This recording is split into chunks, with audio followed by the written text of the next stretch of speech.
peut carrément avoir l'impression qu'on nous enfonce une lame dans la chair, en fait. 73% des femmes ont des douleurs pendant les rapports. Pourquoi les femmes, elles ont mal pendant les rapports? Est-ce que c'est normal? Comment s'en sortir? La cause principale des douleurs pendant les rapports, c'est salut, moi c'est Inde. Hello, moi c'est Ouda. Bienvenue dans notre podcast, un espace bienveillant, sans tabou. On va parler d'intimité et de bien-être. Ce podcast est proposé par notre marque Inti Essentials, qui en fait a pour but d'aider toutes les femmes et les personnes adultes à vivre une intimité épanouie à toute étape de la vie. Inti Essentials propose en fait des soins intimes ultra clean, avec des compositions efficaces et minimalistes, et des solutions contre les dyspareunies, c'est-à-dire les douleurs pendant les rapports. Et d'ailleurs, c'est une très bonne transition, Inde, parce que notre sujet du jour, en fait, c'est les douleurs pendant les rapports. Pourquoi les femmes, elles ont mal pendant les rapports? Est-ce que c'est normal? Comment s'en sortir? Spoiler, c'est plus courant que ce qu'on croit. D'ailleurs, c'est un des motifs, des premiers motifs en consultation en sexologie. Chez Inti, on avait mené une étude en collaboration avec l'Institut BVA, de l'Institut de sondage BVA, qui a révélé que 73% des femmes ont des douleurs pendant les rapports. Dans la majorité des cas, c'est pendant la pénétration.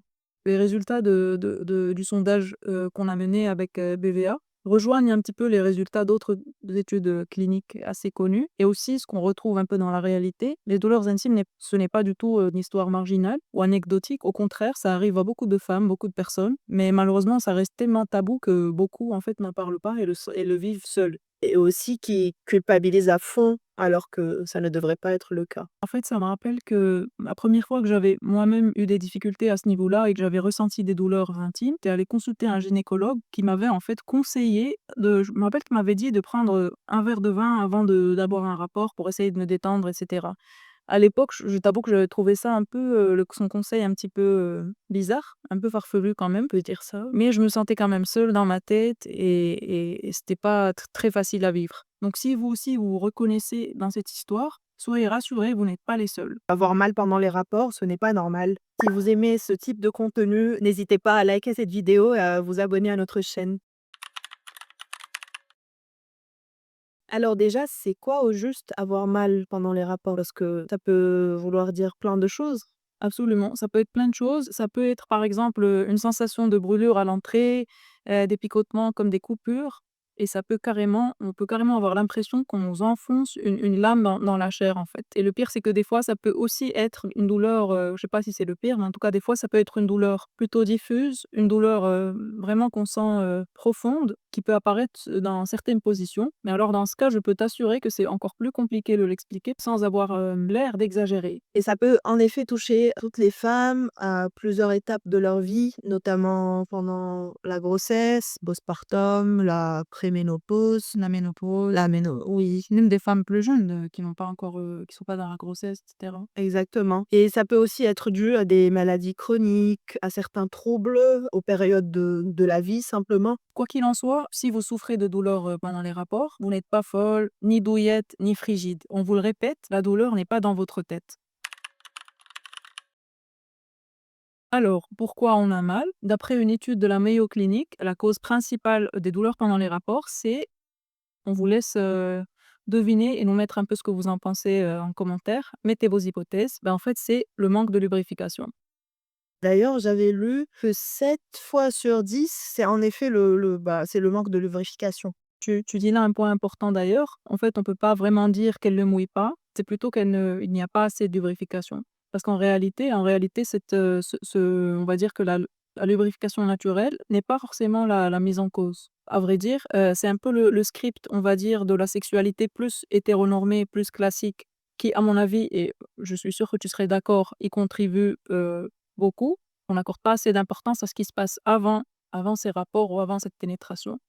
Même si c'est la meilleure partie, pour être, honnête. Absolument. Souvent, c'est vraiment la meilleure partie en réalité. Les préliminaires, ce n'est pas que du fun parce que ça peut aider à se relâcher les muscles, à se préparer. Faut vraiment prendre le temps de préparer son corps, ça peut passer par ça justement, et c'est hyper important, surtout quand on souffre de douleur, que l'excitation un peu monte, ouais, il y a tout des méca toute une série de mécanismes en fait qui doivent se mettre en place pendant ces préliminaires, même si personnellement j'aime pas trop le terme d'ailleurs. Parce que je trouve ça met un peu trop l'accent sur, enfin l'importance de la pénétration. Oui, laissons ça pour une autre vedette, une autre vidéo probablement. Quand on souffre de manque de lubrification, naturelle, on va dire, il faut pas hésiter à utiliser du lubrifiant, il faut pas utiliser à en utiliser autant qu'il faut, parce que vraiment il y a pas de dose maximum en réalité.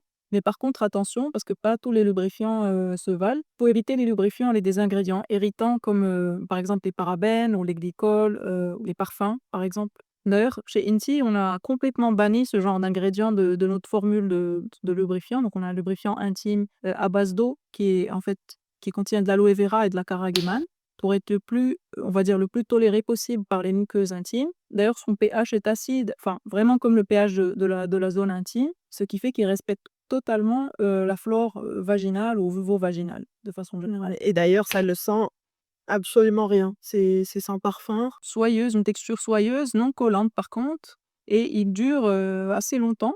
Moi, je dirais qu'il sèche pas vite, ouais, et ce qui est bien, c'est qu'il est vraiment formulé sans parfum et sans ingrédients irritants.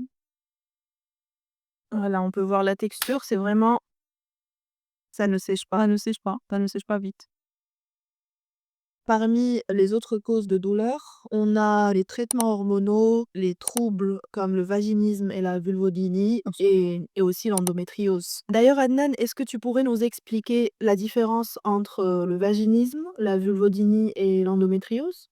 Alors, le vaginisme, c'est la contraction involontaire des muscles qui entourent le vagin, qui rendent en fait toute pénétration impossible ou partiellement possible, mais en tout cas extrêmement compliquée. Il faut aussi distinguer ça des dyspareunies, donc qui sont les douleurs qui peuvent apparaître pendant la pénétration, et donc ça peut prendre plusieurs formes. La pénétration reste possible, mais il y a des douleurs qui s'installent. Puis la vulvodynie, qui concerne en fait une forme d'inflammation des nerfs superficiels qui sont donc à l'extérieur, donc au niveau vulvaire, et qui peuvent des fois donner une sensation de brûlure très désagréable, causant ainsi des dyspareunies superficielles. Et puis l'endométriose, où on est dans une situation où c'est un syndrome inflammatoire qui fait que des tissus semblables à la muqueuse utérine vont aller se loger dans différentes parties en fait du corps, causant des symptômes assez invalidants, des douleurs très très aiguës, enfin de l'inconfort au niveau sexuel, avec notamment ce qu'on appelle les dyspareunies profondes, donc des douleurs en fait qui vont apparaître au niveau profond. Et ça, c'est dû à la localisation en fait souvent des lésions d'endométriose qui se logent dans ce qu'on appelle les ligaments utérosacrés. Si vous avez mal, première chose, pensez à prendre plus de temps pour vous, pensez à vous écouter, pensez à lui demander à votre partenaire ou à vos partenaires d'adapter les gestes et surtout, n'hésitez pas à dire stop ou pause s'il le faut. Exactement. Le sexe, ce n'est pas une performance, c'est aussi un moment de plaisir et de complicité. N'hésitez pas à consulter un ou une professionnelle de la santé spécialisée ou qui s'y connaît bien dans ces sujets. Là, je pense aux sexologues, aux gynécologues, aux sages-femmes, aux sexothérapeutes. C'est vraiment très important Kiné et aussi. exactement, faut en parler.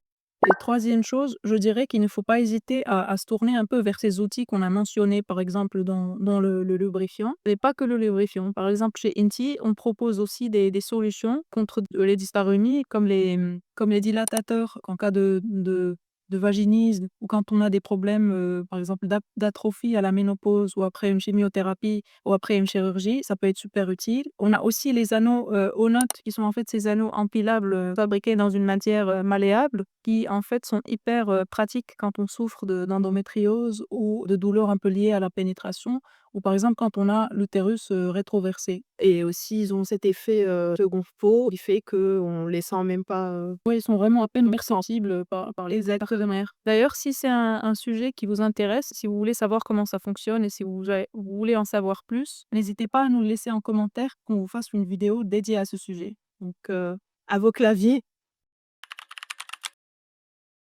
Bah, voilà, je pense que notre vidéo, touche à sa fin. Honnêtement, je sens qu'on a beaucoup parlé, mais on n'a pas assez parlé parce que ce sujet reste quand même très vaste et ici, je pense que le message le plus important, c'est qu'il faut pas ignorer ces douleurs et qu'il faut surtout en parler parce que vous n'êtes pas seul et parce que ce n'est pas normal. si vous souffrez de douleurs intimes, déjà, on espère que vous avez pu apprendre quelque chose et vous avez pu comprendre, déculpabiliser et vous sentir moins seul à travers cette vidéo et le plus important, c'est que ce n'est pas dans votre tête et qu'il y a des solutions.